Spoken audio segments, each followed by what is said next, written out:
rendahkan diri di hadapan-Mu, membawa hancur hati saat berseru, agar kami saling melengkapi tubuh-Mu, seperti Kau dan Yesus adalah satu. Kami rendahkan diri di hadapan-Mu, membawa hancur hati saat berseru, agar kami saling melengkapi tubuh-Mu, seperti Kau dan Yesus adalah satu. Jadikan kami satu, seperti kerinduan-Mu, agar dunia tahu bukti nyata dari kasih-Mu.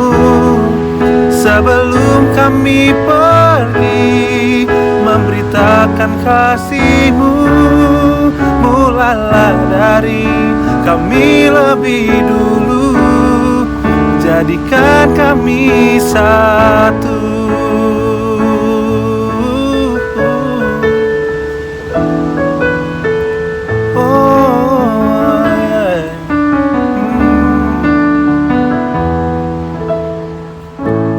Kami rendahkan diri di hadapan-Mu, membawa hancur hati saat berseru, agar kami saling melengkapi tubuh-Mu, seperti Kau dan Yesus adalah satu. Jadikan kami satu, seperti kerinduan-Mu, agar dunia tahu bukti nyata dari kasih-Mu. Sebelum kami pergi memberitakan kasih-Mu, mulailah dari kami lebih dulu. Jadikan kami satu. Oh, jadikan kami satu. Oh, ku bersyukur kepadamu Tuhan, Kau jadikan kami, oh, Kau jadikan kami, oh, Kau jadikan kami satu. Oh, jadikan kami satu, seperti kerinduan-Mu, agar dunia tahu bukti nyata dari kasih-Mu. Sebelum kami pergi memberitakan kasih-Mu, mulailah dari kami lebih dulu. Jadikan kami satu.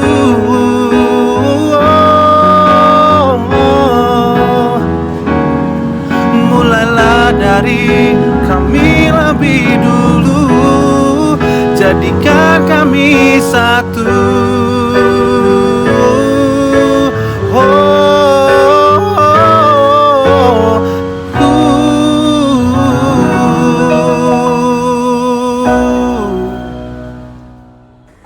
Shalom, selamat malam Bapak Ibu saudara sekalian yang dikasihi dalam Tuhan. Pada hari ini kita akan kembali melihat tokoh di dalam Perjanjian Baru. Tokoh yang saya angkat pada malam hari ini adalah Euodia dan Sintike, dua orang wanita yang merupakan jemaat di kota Filipi. Mari kita bersama-sama membuka Alkitab kita dari Filipi pasal yang keempat. Filipi pasal yang keempat, ayat yang kedua sampai dengan yang ketiga. Filipi pasal 4 ayat 2 sampai 3. Euodia kunasehati dan Sintike kunasehati, supaya sehati sepikir dalam Tuhan.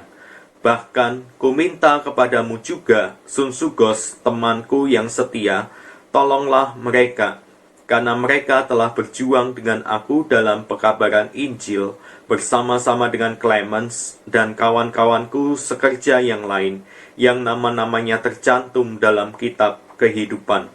Demikianlah firman Tuhan. Bapak Ibu, tema pada hari ini saya berikan tema sehati sepikir dalam Tuhan. Bapak Ibu saudara yang dikasihi dalam Tuhan, ketika kita sedang dalam perselisihan dengan sesama kita, entah itu orang terdekat dengan kita atau orang yang jauh dengan kita, pasti akan menimbulkan sebuah gap yang cukup dalam. Gap yang cukup dalam ini seringkali menimbulkan perang dingin di antara seseorang atau kita yang bertikai. Dan seringkali ketika bermusuhan, kita ingin menyeberangi gap yang cukup dalam itu, tetapi seakan-akan kita tidak bisa merengkuhnya, kita tidak bisa meraihnya. Kita ingin berbicara sesuatu, mulut kita keluh, dan bibir kita pekat, tidak bisa untuk mengatakan sesuatu. Bapak Ibu, demikian juga dengan orang yang berselisih dengan kita, pasti juga merasakan hal yang sama. Orang tersebut ingin berbicara dengan kita, tapi masih takut, masih ragu-ragu apakah dia mau menerimaku atau tidak. Ada semacam gap yang tidak bisa terseberangi ketika kita ada dalam perselisihan. Bapak Ibu yang dikasihi dalam Tuhan, mungkin hari-hari ini pun kita mengalami perselisihan dengan sesama kita atau dengan orang yang terdekat dengan kita. Entah itu suami, istri, anak, ataupun orang lain di luar sana. Bapak Ibu, ketika ada perselisihan, slack, ataupun gesekan, memang tidak menyenangkan, tidak enak. Ini juga yang terjadi di dalam jemaat Filipi. Dua orang yang sedang berselisih, yang pada penutup surat Filipi dinasihati oleh Paulus, yaitu Euodia dan Sintike. Euodia dan Sintike ini adalah dua wanita jemaat Filipi yang sedang berselisih. Mari kita lihat bersama-sama, Bapak Ibu. Di ayat yang ketiga, di sana dikatakan bahwa Euodia dan Sintike dahulu mereka berjuang bersama-sama dengan Rasul Paulus di dalam pekabaran Injil. Mereka sangat giat sekali di dalam pekerjaan Tuhan. Namun rupa-rupanya ada perselisihan. Di ayat yang kedua dikatakan bahwa Paulus menasihati mereka supaya mereka sehati, sepikir dalam Tuhan. Di dalam terjemahan yang lain dikatakan, marilah kalian hidup dalam keharmonisan di dalam Tuhan.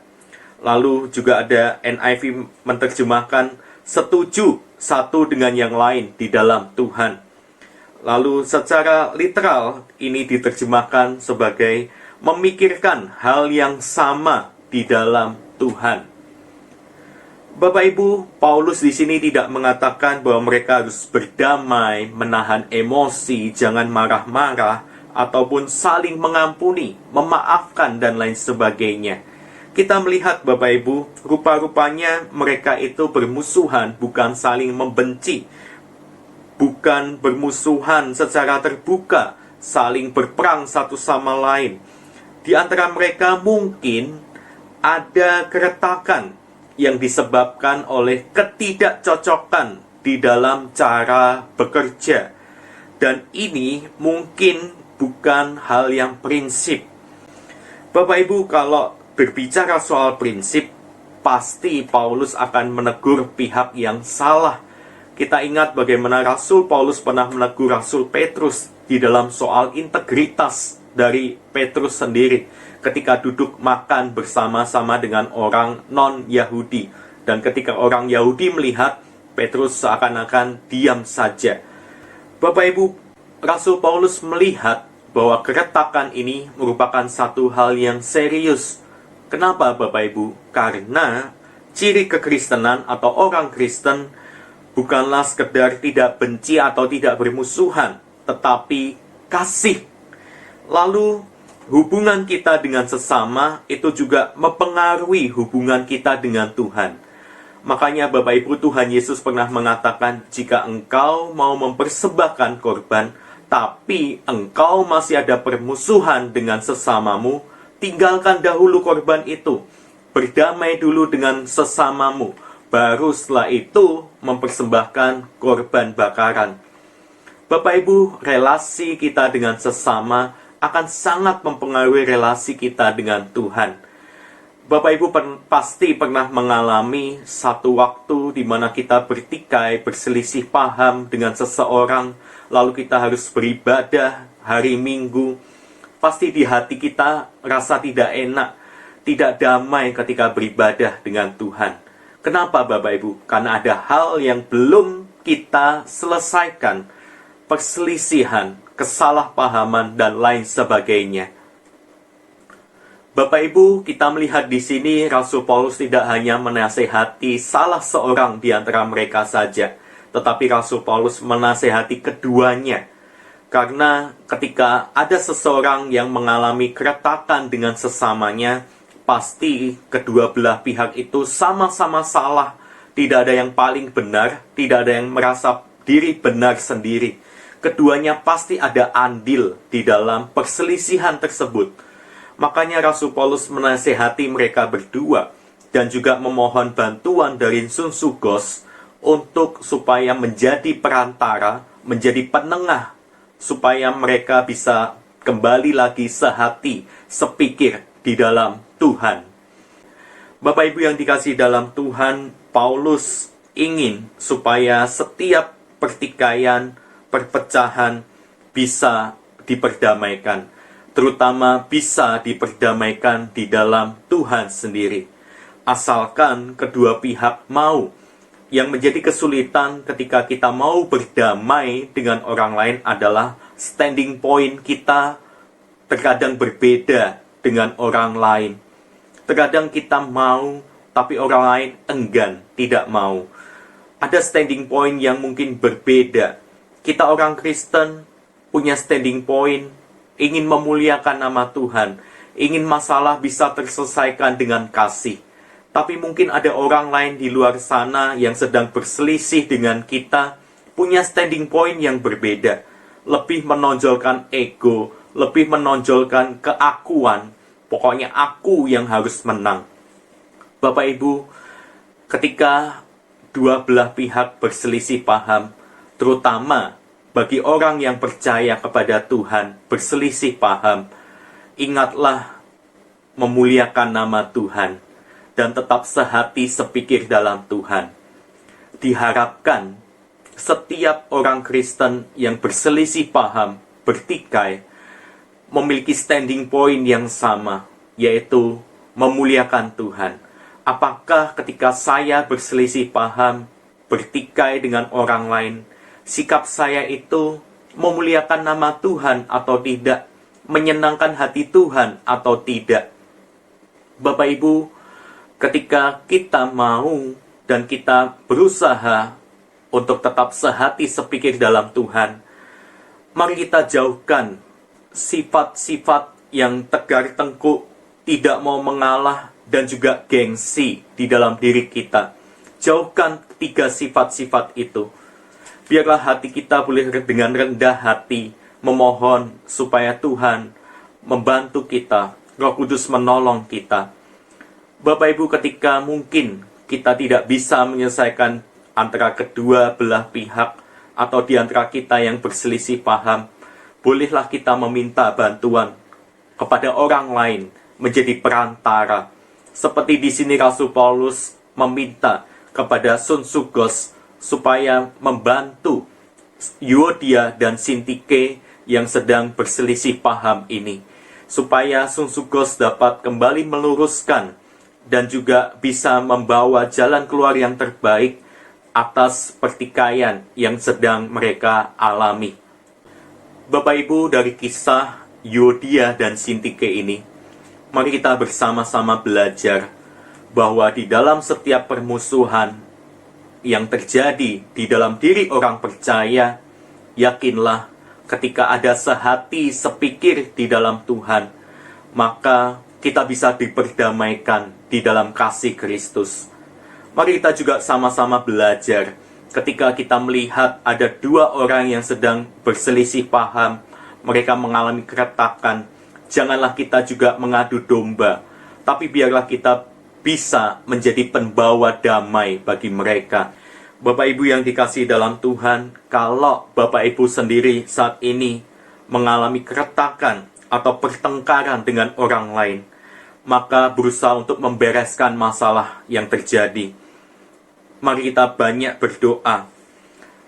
Sedapat-dapatnya, mari kita juga ajak orang yang berselisih paham dengan kita berbicara, membicarakan apa yang jadi persoalan. Dan juga mungkin kalau ada salah, berusaha juga untuk minta maaf. Jikalau mungkin kita tidak bisa menyelesaikan sendiri, minta bantuan orang lain sebagai pengantara buat kita. Bapak Ibu yang dikasihi dalam Tuhan, jangan sampai keretakan yang terjadi di antara sesama ini mempengaruhi relasi kita dengan Tuhan. Mari kita membereskan terlebih dahulu keretakan yang terjadi, dan biarlah hidup kita boleh tetap tertuju kepada Tuhan. Kita boleh tetap sehati, sepikir dalam Tuhan. Dan ketika masalah di antara sesama bisa dibereskan, maka niscaya relasi dengan Tuhan akan juga baik. Maka Bapak Ibu yang dikasihi dalam Tuhan, seperti yang tertulis di dalam ucapan bahagia, Matius 5 ayat 9. Berbahagialah orang yang membawa damai, karena mereka akan disebut anak-anak Allah. Mari Bapak Ibu, tetap berusaha untuk menjadi pembawa damai, karena kita akan disebut anak-anak Allah. Kita tahu apa yang menjadi kehendak Allah atas diri kita. Kita tahu apa yang menjadi kehendak Allah atas relasi kita. Kita bisa tahu karena kita adalah anak-anak Allah. Sebagai anak-anak Allah, marilah kita tetap sehati, sepikir di dalam Tuhan. Amin. Mari kita bersatu di dalam doa. Ya Tuhan, apabila hari-hari ini kami sedang mengalami perselisihan, keretakan dengan sesama kami, apabila ada tutur kata kami, perbuatan, sikap kami tidak menyenangkan, yang menyebabkan orang lain tersinggung atau membuat orang lain menjadi berselisih paham dengan kami. Ya Tuhan, tolong kami, berikan kami hikmat untuk kami boleh menyelesaikan permasalahan yang terjadi. Apabila yang salah adalah dari pihak kami, biarlah kami sebagai anak-anak Tuhan boleh meminta maaf terlebih dahulu, berbesar hati, dan kiranya kami boleh menjadi pembawa damai, tidak memperkeruh suasana, tidak menambah tajam gap yang terjadi. Biarlah kami ya Tuhan boleh tetap menjadi pembawa damai, menunjukkan kasih Kristus kepada sesama kami. Oh Tuhan, tolong kami, ampuni kami ya Tuhan, apabila di dalam setiap perselisihan yang terjadi, terkadang kami lebih menonjolkan ego kami masing-masing, kami lebih menonjolkan gengsi kami masing-masing, dan kami memiliki sikap yang tegar tengkuk. Tuhan, ampuni kami. Biarlah kami boleh punya hati seperti hati-Mu yang mau menaruh kasih terhadap sesama kami. Ya Tuhan, tolong kami yang akan melakukan kebenaran firman Tuhan ini. Biarlah Tuhan menolong kami. Ya Tuhan, kami juga terus berdoa untuk penanganan pandemi COVID-19 ini. Kiranya vaksin yang telah diuji cobakan dapat berjalan dengan baik, dan kiranya setiap relawan yang mencoba vaksin ini, mereka dapat menjadi satu percontohan dan mereka dapat menerima vaksin yang ada, dan kiranya vaksin ini juga dapat diedarkan secara massal pada hari tanggal, waktu yang Tuhan boleh tetapkan sendiri. Terima kasih ya Tuhan. Kami serahkan penanganan pandemi ini ke dalam tangan Tuhan. Berikan kami hati yang terus percaya bahwa Engkau Allah turut bekerja dalam segala sesuatu untuk mendatangkan kebaikan. Kami berdoa ya Tuhan untuk pemerintah kami. Biarlah Tuhan yang akan tolong pemerintahan kami. Berikan hati yang takut akan Tuhan ketika mereka memiliki satu keputusan, kebijakan. Biarlah boleh ditetapkan dengan hati yang takut akan Tuhan. Terima kasih ya Tuhan. Kami serahkan untuk istirahat malam kami hari ini. Kami berdoa biarlah Tuhan memberkati istirahat malam kami. Apabila besok kami akan melakukan aktivitas di rumah dan juga kami melakukan refreshing dengan keluarga kami, biarlah Tuhan yang akan menolong kami. Kiranya kami boleh tetap melakukan protokol kesehatan secara ketat dan lindungi kami ya Tuhan dari virus-virus yang jahat. Terima kasih ya Tuhan. Inilah setiap doa kami. Berkati istirahat malam kami ya Tuhan. Hanya dalam nama Tuhan Yesus kami berdoa. Amin. Selamat malam Bapak Ibu. Tuhan Yesus memberkati kita sekalian. Kami rendahkan diri di hadapan-Mu, membawa hancur hati saat berseru, agar kami saling melengkapi tubuh-Mu, seperti Kau dan Yesus adalah satu. Kami rendahkan diri di hadapan-Mu, membawa hancur hati saat berseru, agar